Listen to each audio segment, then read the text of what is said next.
আসসালামু আলাইকুম স্যার। ওয়ালাইকুম আসসালাম।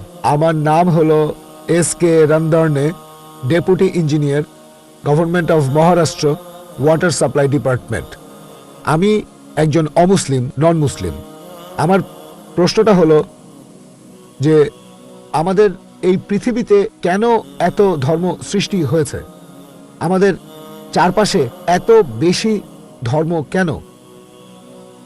এখানে একটা সেন্টেন্স লেখা আছে পিস টিভি লোগোর নিচে, যে পিস টিভি মানবতার সমাধান।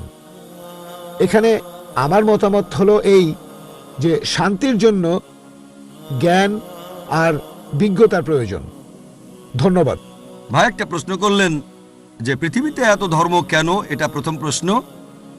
আর তারপর একটা মন্তব্য করলেন যে শান্তি মানবতার সমাধান, এটা পিস টিভির স্লোগান। শান্তির জন্য প্রয়োজন জ্ঞান আর বিজ্ঞতা। আমি আপনার সঙ্গে একমত। আপনার প্রশ্নের প্রথম অংশটা নিয়ে যদি বলি যে পৃথিবীতে কেন এত বেশি ধর্ম, আমাদের বুঝতে হবে যে সর্বশক্তিমান ঈশ্বর আমাদের স্রষ্টা আল্লাহ সুবহানাহু ওয়া তাআলা পাঠিয়েছেন মাত্র একটা ধর্ম। আল্লাহ পবিত্র কোরআনে বলেছেন সূরা আলে ইমরান অধ্যায় নম্বর 3 আয়াত নম্বর 19, ইন্নাদ-দীনা ইনদাল্লাহিল ইসলাম। একমাত্র ধর্ম, একমাত্র জীবন দর্শন যেটা আল্লাহ তাআলার গ্রহণযোগ্য, সেটা আল্লাহ তাআলার কাছে আত্মসমর্পণ করা। আল্লাহ তাআলা মাত্র একটা ধর্মই পাঠিয়েছেন। আর যত নবী রাসূল পৃথিবীতে এসেছেন, যেমন ধরেন আদম, ইব্রাহিম, মুসা, ঈসা, মুহাম্মদ, ওনারা সবাই শান্তিতে থাকুন। তারা মানুষকে একটা শিক্ষাই দিয়েছেন, আল্লাহর কাছে আত্মসমর্পণ করা। এখন আরবি ভাষায় যদি কেউ আল্লাহ তাআলার কাছে আত্মসমর্পণ করে তাহলে তাকে বলা হয় মুসলিম। আর ইসলাম, এই আরবি শব্দটার মূল আরবি শব্দটা হচ্ছে সালাম, যার মানে শান্তি। এর আরেকটা মূল আরবি শব্দ হচ্ছে সিলম, যার মানে আল্লাহ তাআলার কাছে নিজের ইচ্ছাকে সমর্পণ করা। তাহলে এক কথা ইসলাম মানে আল্লাহ তাআলার কাছে আত্মসমর্পণের মাধ্যমে শান্তি অর্জন করা।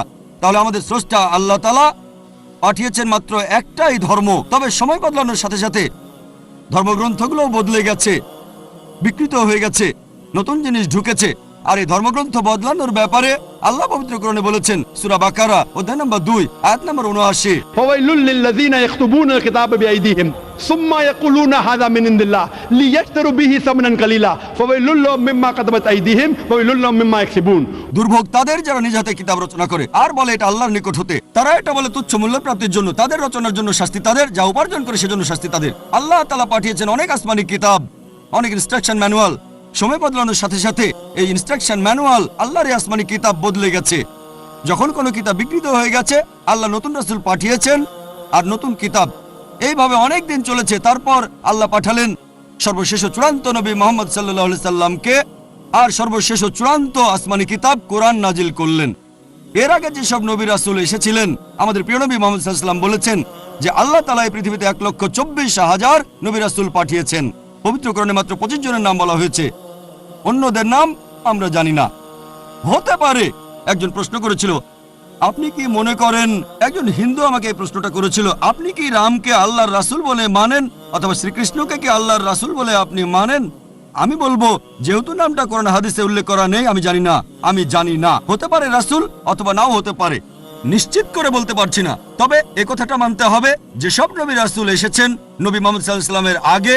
তারা ছিলেন সেই সময় আর সেখানকার মানুষের জন্য। তাহলে রাম যদি আল্লাহ রাসূল হয়েও থাকেন, যদি কৃষ্ণ আল্লাহ রাসূল হয়েও থাকেন, তারা এসেছিলেন সেখানকার মানুষ আর সেই সময়ের জন্য। বর্তমানে পৃথিবীর সব মানুষ, তারা থাকতে পারে ভারতে অথবা আমেরিকায় বা সৌদি আরবে বা কানাডায় বা ইংল্যান্ডে, পৃথিবীর যে কোনো জায়গায় তারা মানবে সর্বশেষ চূড়ান্ত নবী মুহাম্মদ সাল্লাল্লাহু আলাইহি ওয়াসাল্লামকে এবং সর্বশেষ চূড়ান্ত আসমানি কিতাব পবিত্র কোরআন।